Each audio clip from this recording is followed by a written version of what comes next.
আমরা এই মুহূর্তে রয়েছি যে কেন্দ্রে, সেই কেন্দ্রে নিশীথ প্রামাণিক তিনি নিজে এসেছেন, এসে তিনি দেখছেন আমার নিশীথ প্রামাণিক রয়েছেন। আমি তার সঙ্গে একবার কথা বলার চেষ্টা করবো, কারণ যে এলাকায় এই মুহূর্তে তিনি রয়েছেন সেই এলাকায় ভয়ঙ্কর ভয়ঙ্কর অভিযোগ উঠে আসছে এবং মহিলাদের মারধরের অভিযোগ সেখানে উঠে এসেছে।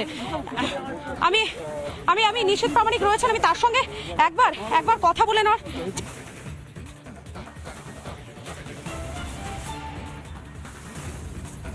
করা হয়েছে।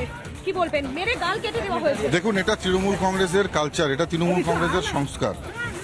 এই সংস্কার পেয়েছে তৃণমূল কংগ্রেস, তো স্বাভাবিকভাবেই যে সন্দেশখালী মডেল সেটা পুরো বাংলা জুড়ে যে হচ্ছে এটা আপনারা দেখতে পাচ্ছেন।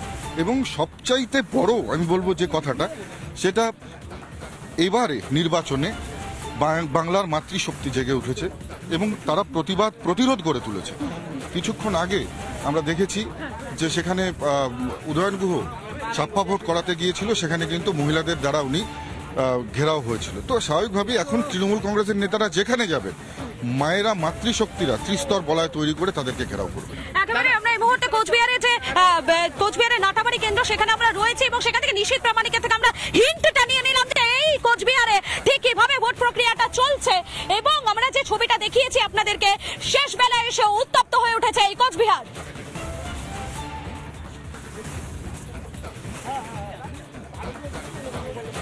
এইটাই তো নাম্বার, এটাই তো